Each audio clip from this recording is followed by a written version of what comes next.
Salve a tutti, mi chiamo Verena Iannacone, testo scorso di John Florio, adesso su johnflorio.com. Oggi vi parlarvi di un'amicizia molto importante, quella tra Shakespeare e Giordano Bruno. Un'amicizia fondamentale perché tantissime opere di Shakespeare contengono l'influenza di Giordano Bruno, del suo pensiero, però purtroppo questo tema è poco affrontato, poco raccontato dalla maggior parte dei libri degli studiosi shakespeariani. E questo è un peccato perché togliere Giordano Bruno lascia un vero e proprio vuoto nella comprensione dei testi shakespeariani. Tant'è che oggi molte opere, come l'Amleto, come Pene d'amor perdute, sembrano non avere una fonte certa, invece la fonte c'è, Giordano Bruno, però gli studiosi shakespeariani non ne parlano. Iniziamo con capire chi sono stati i primi studiosi che ci hanno raccontato di questa amicizia tra Bruno e Shakespeare. Il primo è Christian Barthelmess, è stato uno studioso francese che ha pubblicato uno studio su Giordano Bruno. All'interno di questa biografia su Bruno lui ci parlò dell'influenza di Bruno nelle opere di Shakespeare. Il secondo è William Koenig, è uno studioso polacco, lui scrisse un vero e proprio libro soltanto su Bruno e Shakespeare. Tra questi due c'è anche un terzo, non lo potevo aggiungere altrimenti mi ho fatto notte, però è un tedesco, si chiama Benno Stischwitz. Tutti questi tre studiosi sono stati i primi che nell'Ottocento hanno iniziato a studiare questa relazione tra Bruno e Shakespeare. In particolare tutti dicevano che avevano questi temi in comune. Il primo è quello della trasmigrazione dell'anima, cioè per Bruno noi quando moriamo non andiamo davanti ai cancelli di Dio e veniamo puniti o premiati in base alla vita che abbiamo avuto. Per Bruno noi prima di questa vita eravamo qualcos'altro, eravamo una forma di materia, un animale, facciamo parte della natura. Adesso siamo esseri umani, dopo la morte saremo qualcos'altro, quindi viene la trasmigrazione dell'anima, che è un tema presente nelle opere di Shakespeare. Poi vi è l'influenza su Shakespeare nel quadro universale post-copernicano, ovvero Bruno è stato in Inghilterra, arrivò in Inghilterra intorno al 1582 e presentò le sue tesi all'Università di Oxford. Lui chiese con una lettera di poter insegnare, voleva insegnare 2 lezioni, una sull'immortalità dell'anima e una sulla quintuplice sfera. Ed ebbe un dibattito con i professori di Oxford, ci fu un aspro dibattito con loro perché allora Oxford era un'università prettamente aristotelica. Ovviamente la tesi aristotelica era la tesi che era la Terra al centro dell'universo, l'universo che era finito, e chi non aderiva alla tesi aristotelica veniva portato in 5 scellini. Bruno andò lì con una lettera, voleva insegnare, e andò lì e fece un dibattito con i professori di Oxford dicendo: io non vi dico soltanto che non è la Terra che è al centro dell'universo, ma è il Sole ad essere al centro, quindi teoria eliocentrica copernicana. Però lui andò oltre Copernico, lui disse: questo universo, come lo vedete voi, non è finito, ma è infinito. Ovviamente se ne dissero di tutti i colori. Bruno fu cacciato con la scusa che aveva copiato da Marsilio Ficino, ma in realtà lui non copiava da Marsilio Ficino. Bruno aveva una memoria incredibile, aveva anche sviluppato l'arte della memoria, infatti quando parlava lui ricordava a memoria tutte le parole che leggeva dai libri. Ovviamente dire che aveva copiato da Marsilio Ficino era la scusa più banale che avevano gli studiosi di Oxford per cacciarlo, perché era stato considerato un uomo pericoloso a quel tempo.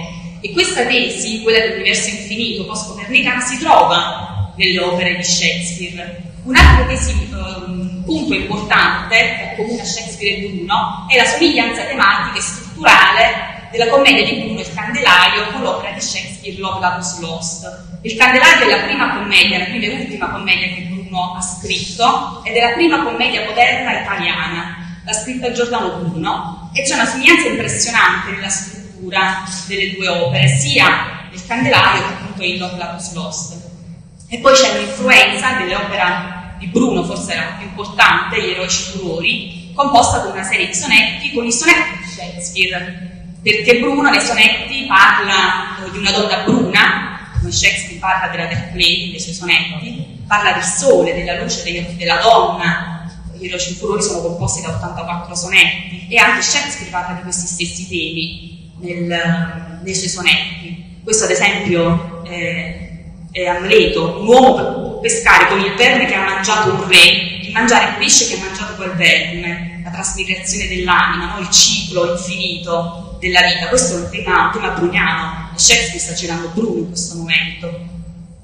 Un'altra frase: potrei vivere nel guscio di una noce e sentirmi re dello spazio infinito. Vedete, per dire queste frasi in un'opera aderire a Bruno all'epoca di Shakespeare era rivoluzionario ed era anche molto pericoloso. Gli unici due che hanno aderito a Bruno e hanno sempre difeso Bruno in Inghilterra a quell'epoca furono Shakespeare e John Florio. Infatti John Florio fu anche criticato e molto attaccato per questo. Poi dopo lo vedremo. E quali sono le somiglianze tematiche nel Candelario, che è una commedia straordinaria, e L'Opulabus Lost, Opere d'amore perdute? Innanzitutto c'è una somiglianza per quanto riguarda i personaggi principali. Shakespeare inserisce come personaggio principale Biron, che non è nient'altro che la traduzione in inglese proprio di Bruno. Se voi avete un testo a casa di Opere d'amore perdute, con il testo a fronte in italiano, la traduzione di Biron è proprio Bruno. Ma non c'è una somiglianza solo nel nome, entrambi si esprimono parlando come a sonetti, come Bruno, entrambi, Biron anche parla di universo infinito, parla di stelle, parla di pianeti, ed è un uomo che non riesce a rinunciare all'amore, come Bruno. Bruno era uno che non riusciva a rinunciare all'amore, è un uomo che ebbe tantissime donne, tant'è che una volta nel carcere di Venezia disse a un suo amico di cella: io mi pento di non aver avuto tutte le donne che ha avuto Salomone. Salomone era uno che aveva avuto 5.000 donne, insomma, una cosa del genere. E Bruno amava le donne e le donne amavano Bruno, e c'è una somiglianza anche in questo, in Biron, il personaggio che Shakespeare scrive in Opere d'amore perdute. Entrambi fanno una satira nei confronti dei pedanti. Bruno odiava tantissimo i pedanti, infatti li prende in giro nelle sue opere, come fa Shakespeare. Infatti Manfurio, il pedante in Opere d'amore perdute, nel Candelario, è molto simile a Oloferne, il pedante in L'Opulabus Lost. Parlano allo stesso modo, si esprimono con i latinismi, sono entrambi molto noiosi, e poi vedremo che dicono anche le stesse battute, però Shakespeare poi le traduce in inglese. Si parla di petrarchismo. Bruno era un forte antipetrarchista, perché Bruno diceva: le donne non vanno messe su un altare e lodate come se fossero delle madonne, le donne devono essere amate, devono essere trattate come si trattano gli uomini. Infatti su questo era molto moderno, molto femminista, e Shakespeare ci parla di questi temi, infatti anche in L'Opulabus Lost. La struttura delle commedie anche sono uguali. I tre personaggi principali del Candelario, Bonifacio, Bartolomeo e Manfurio, sono gli stessi, hanno la stessa struttura di L'Opulabus Lost. Ci sono i tre personaggi maschili principali, che sono Biron, Bovile e Bruman. Tutti e tre si innamorano di tre donne, come il Candelario di Bruno, e poi hanno anche simboli in comune: le candele, le stelle, il sole, gli occhi della donna, e c'è persino una somiglianza nelle parole. Il Candelario è scritto in italiano, in napoletano e con invenzioni linguistiche. Bruno fa delle storpiature all'interno dell'opera, come fa Shakespeare. Questa parola è la parola più lunga di tutta l'opera shakespeariana: onorificabilitudinitatis. Questa l'ha inventata Shakespeare, e come Bruno anche lui fa delle storpiature linguistiche. Queste sono le somiglianze che hanno riscontrato questi studiosi tra Bruno e Amleto. Qui ad esempio c'è una scena in cui c'è Ottaviano che chiede al pedante Manfurio che è la materia dei vostri versi: littere, sillabe, dictiorato, partes propinque e promote. Ottaviano dice: io dico qual è il soggetto di proposito. E c'è una somiglianza con il dialogo di Amleto, in cui è Polonio che dice: che cosa state leggendo, monsignore? Parole, parole, parole. Qual è l'argomento, monsignore? Tra chi? Voglio dire l'argomento che leggete, mio signore. E c'è anche una somiglianza a livello linguistico, perché vi faccio un esempio: in questo dialogo del Candelario, Bruno, come vi ho detto, prendeva in giro i pedanti, li odiava e quindi li satirizzava nelle sue opere. In questa scena c'è il pedante Manfurio che dice: per me pedante è una parola positiva, perché fa lo spelling della parola pedante e dice vuol dire perfetto, eccetera eccetera. E Gian Bernardo, che è Bruno nella commedia, lui si racconta come un pittore, dice: no, te lo dico io che vuol dire pedante, e gli fa lo spelling e dice pecorone, da nulla te testa d'asino. Shakespeare ruba questa idea e la inserisce in Lovelace Lost. C'è una stessa identica scena in cui c'è Mott che prende in giro Oloferne e gli fa fare lo spelling delle parole, e arrivato a lei lo chiama chic, lo chiama pecorone, come fa allo stesso modo Bruno. Quindi qual è la tecnica di Shakespeare? Ruba l'idea, la traduce, la trasforma e la riadatta al contesto della sua stessa commedia.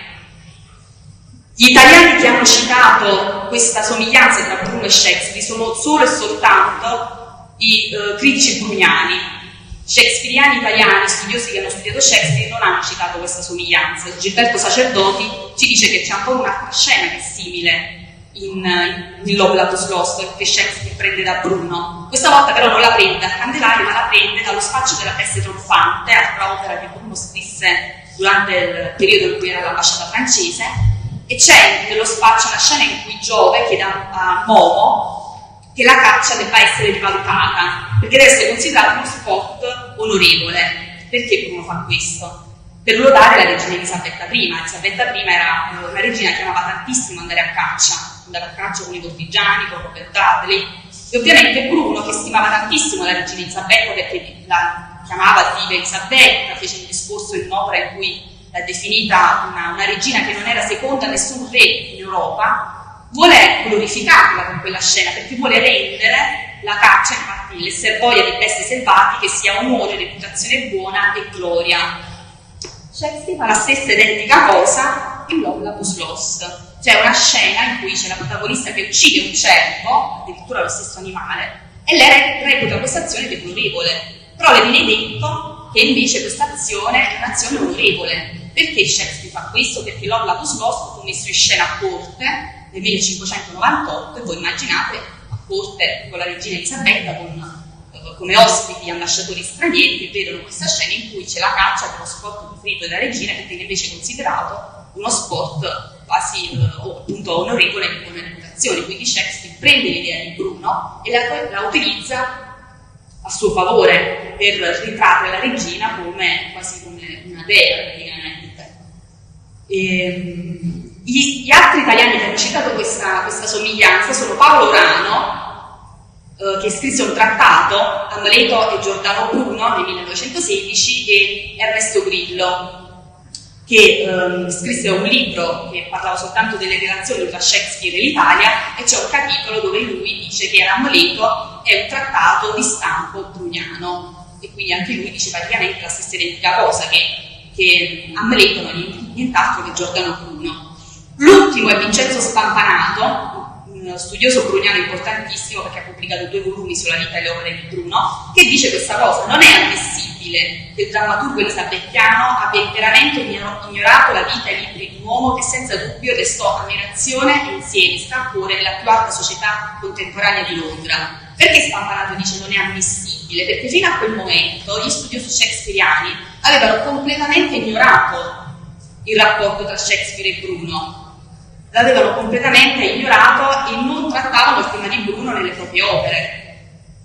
Poi c'è Ilari Gatti, che scrisse proprio questo libro bellissimo, Il teatro della coscienza, Giordano Bruno e Amleto, dove lei in questo libro racconta con delle tesi come Amleto non è nient'altro praticamente che Giordano Bruno. Perché? Secondo lei Amleto è una dedica che Shakespeare fa a Giordano Bruno, perché è stato pubblicato nel 1601, un anno dopo la morte di Bruno. Entrambi vengono da Wittenberg, Bruno ha lavorato, studiato a Wittenberg come Amleto. C'è il tema delle ombre che è presente nelle opere di Shakespeare. Bruno l'uomo noi non vedremo mai realmente Dio, ma soltanto il suo riflesso. E qual è il riflesso di Dio? È la natura, è quello che Dio ha creato. E questo tema è fortemente presente nelle opere shakespeariane, il tema dell'universo infinito, della critica ai pedanti, il tema della morte come semplice passaggio da una forma di materia all'altra, è il tema della pazzia, perché Bruno, quando andò ad Oxford, fu considerato pazzo e fu isolato completamente dall'Inghilterra. Quando poi andò all'ambasciata francese, anche lì fu un periodo molto pericoloso per lui.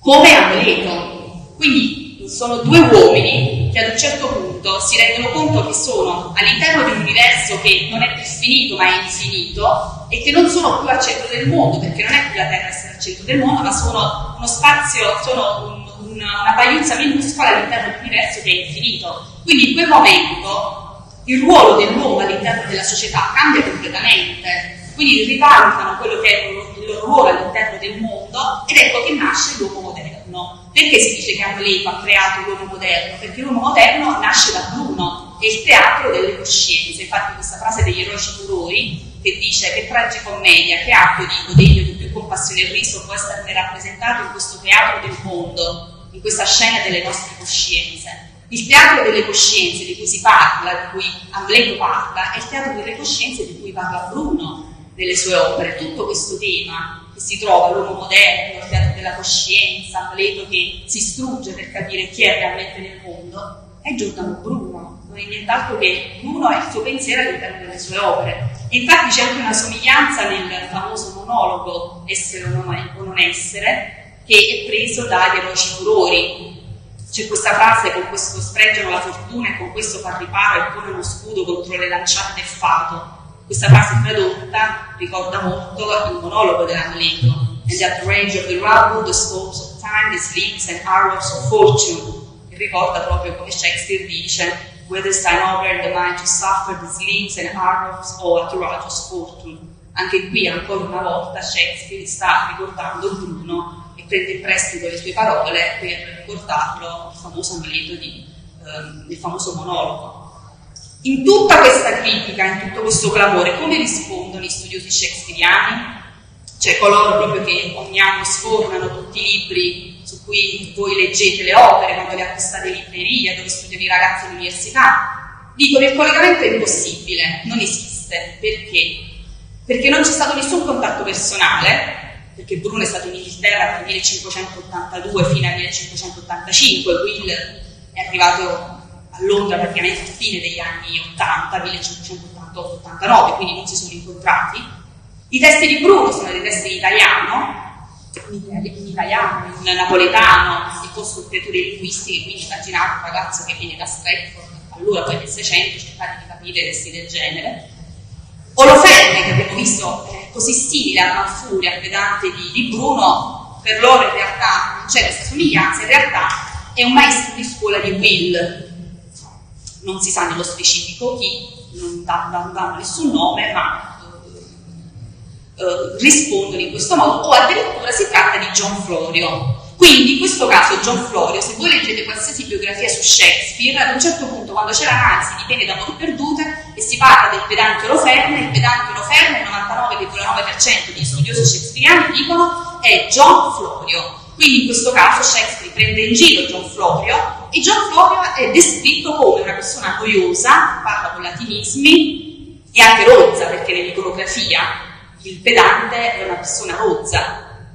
Quindi Shakespeare prende in giro in questo caso John Florio, e John Florio è ritratto come cretino, detto in maniera proprio molto semplice. E quindi l'Amleto, tutta la storia di cui ho parlato, dell'uomo, del stato della coscienza, l'uomo moderno, che si chiede chi è nel mondo, chi è, che cosa rappresenta, per la maggior parte degli studiosi shakespeariani si tratta del figlio di Will. Voi sapete che c'è la storia che il figlio di Will si chiamava Hamnet, e che forse Shakespeare ha voluto dedicare quest'opera Hamnet al figlio, e per questo che si chiama Hamlet.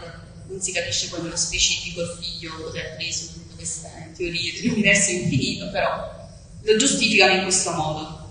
E poi c'è la chiave del genio, ovvero, questo vi cito proprio i libri, testuali parole come loro le raccontano, cioè loro dicono Shakespeare non aveva bisogno di leggere le opere di Bruno, non aveva bisogno di conoscere Bruno, perché lui quando arriva a Londra, essendo un genio, nell'aria si respirava questa cultura, e quindi Will assorbe la cultura dell'epoca, ed è tramite quindi terze persone che lui viene a conoscenza dell'opera di Bruno. Questo è il modo in cui loro io una volta ho letto Spugna, cioè Shakespeare è una spugna, quindi arriva a Londra, improvvisamente riesce a captare tutta l'opera bruniana così, all'improvviso. Infatti, se voi comprate l'opera Pene d'amor perdute, oppure semplicemente andate su Google e cercate la fonte di Pene d'amor perdute, vi viene detto questo: nessuna fonte, nessuno, non vi sanno spiegare. Io, ad esempio, l'anno scorso, il giornale shakespeariano, che è un magazine gratuito che si può leggere online, che viene scritto proprio da questi studiosi, hanno pubblicato un articolo l'anno scorso e il titolo era "Ma l'opera was lost". Ma di che cosa parla? Così. Mi veniva da chiedere, da dire: ma se non lo sapete voi, scusate, ma chi lo deve sapere? Purtroppo però ancora oggi rispondono, quindi c'è un vuoto totale nella comprensione di questi testi. Voi non saprete mai, se voi leggete i libri degli studiosi shakespeariani, i vostri ragazzi che studiano all'università, io sto studiando all'università e questo non lo sapevo.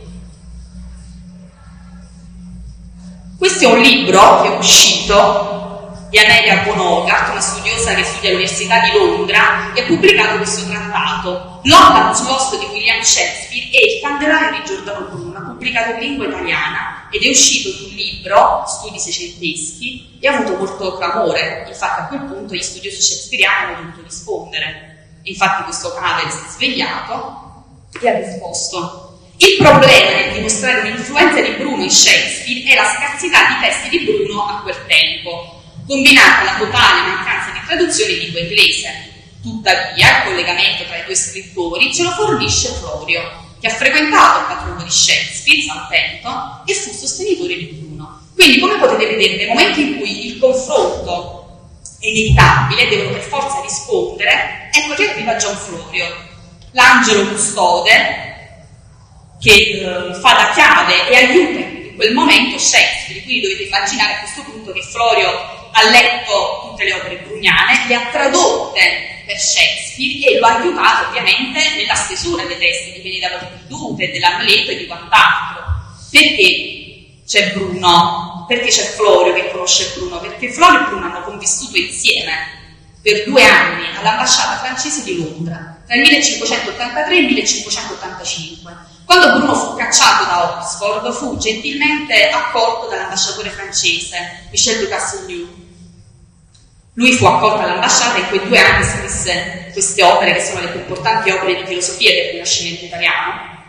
E quindi Florio ha visto Bruno all'opera, quando scriveva le opere, e le ha lette anche. C'è quest'opera, La Scena delle Ceneri, in cui Bruno racconta anche Florio, c'è anche il personaggio di Florio nella Scena delle Ceneri, le 3 scene. In una in cui c'è Florio che porta il messaggio a Bruno da parte di Fulbretti, che lo invita a questa cena segreta, che poi è una cena che è accaduta realmente, perché nei testi dell'Inquisizione, durante l'interrogatorio, Bruno ha ammesso che questa cena è realmente accaduta in Inghilterra. Quindi Bruno e Florio sono stati a questa cena, e Florio compare anche in quest'altra scena dove, per andare in questo luogo segreto, in questa casa dove Bruno avrebbe discusso delle sue tesi, loro prendono una barca e percorrono il Tamigi. C'è Bruno che scrive: Messer Florio, come ricordandosi dei suoi amori, cantava il dolce senza me, dove senza me dolce mia vita, e il nolano ripigliava, il Saracen indolente fede di Virginio. Qua sono Bruno e Florio che stanno cantando i versi dell'Orlando Furioso di Ariosto. E quindi Florio lo racconta in un lato totalmente positivo. Infatti Florio comparirà anche in un'altra opera di Bruno, in Della causa principettuno, perché anche in questa scena, che è realmente accaduta, ci fu un gran clamore e scalpore, perché Bruno incontrò 2 degli stessi professori che erano ad Oxford, e anche in quella scena ci fu un fortissimo scontro. Infatti dovettero scappare, se ne andarono, e l'ambasciata francese fu anche distrutta dopo qualche giorno. Perché? Perché vi erano 2 stranieri, uno che era John Florio, un altro straniero che era molto pericoloso, perché considerato sovversivo, e una persona che, detta dagli studiosi oxfordiani, stava mettendo sottosopra tutta una regione e tutto un regno. E John Florio però sarà l'unico che difenderà Giordano Bruno, e della causa principettuno Florio dice: non è da tutti comprendere il sole della tua filosofia, risponde Giordano Bruno. E Florio ricorderà sempre Bruno nelle sue opere. Questi sono i secondi frutti che pubblicato nel 1591, manuale in lingua inglese e italiana. Il primo capitolo, la prima pagina, Florio dice: capitolo primo del levare la mattina e di ciò che appartiene alla camera e al vestire, tra Nolano, Torquato e Ruspa servitore. Qua c'è Florio che racconta a Bruno in una chiave molto gioviale, che prende in giro Florio e ci mette troppo tempo la mattina per vestirsi e dice: ma tutti questi vestiti da madre, ma che ci fai con tutti questi vestiti? Perché Bruno non era uno che amava vestirsi, cioè io ho sempre la camicia tutti i giorni, sempre la stessa, tu invece. E Florio risponde: ma io esco tutti i giorni. Florio era uno sì, era uno che amava vestirsi sempre elegante, e lo cita anche nell'ultimo capitolo dei Secondi Frutti, che prende praticamente metà dell'opera, guarda caso parlando di temi di petrarchismo, di antipietrarchismo, di universo infinito. Ci sono Bruno e Florio che sono sul tetto dell'ambasciata di notte e tra le stelle, mentre guardano le stelle, parlano di questi argomenti bruniani che poi ritroveremo in Le Date Perdute. E non si dimenticherà mai di Bruno neanche quando pubblicherà nel 1603 I Saggi di Montaigne. Questa è l'opera in prosa più importante del periodo elisabettiano, che l'ha tradotta Gian Florio. La prima pagina, a cortese lettore, al quinto rigo, lui ricorda Giordano Bruno e dice: il mio vecchio amico Nolano mi ha detto e ha insegnato pubblicamente che dalle traduzioni nascono tutte le scienze. Questa è la teoria di Shakespeare, come abbiamo visto. Lui prende un'idea, la ruba, la trasforma, la traduce, da quella traduzione nasce qualcos'altro, un'opera completamente nuova, quindi una nuova scienza. E poi infatti questo è l'elenco delle opere che Gian Florio ha letto di Bruno. Questa è la seconda edizione del vocabolario, Queen's New World of Words del 1613, e Florio elenca tutti i libri praticamente di Giordano Bruno che ha letto per la compilazione del dizionario. Quindi Florio non solo ha visto Giordano Bruno in azione nello scrivere proprio in quel periodo le commedie, ma ovviamente le ha anche lette. Finisco dicendo soltanto che neanche Shakespeare si dimenticherà di Giordano Bruno, perché un anno dopo la sua morte Shakespeare pubblica una collezione di poesie insieme ad altri scrittori inglesi, tra questi anche Ben Jonson, e dedica una poesia che si chiama The Phoenix and the Turtle, che quei pochissimi studiosi shakespeariani che l'hanno studiata dicono che questa poesia è dedicata proprio a Giordano Bruno. Perché? Perché la Fenice parla di una poesia che si chiama La Fenice e la tartaruga. La Fenice è un animale che muore tra le fiamme.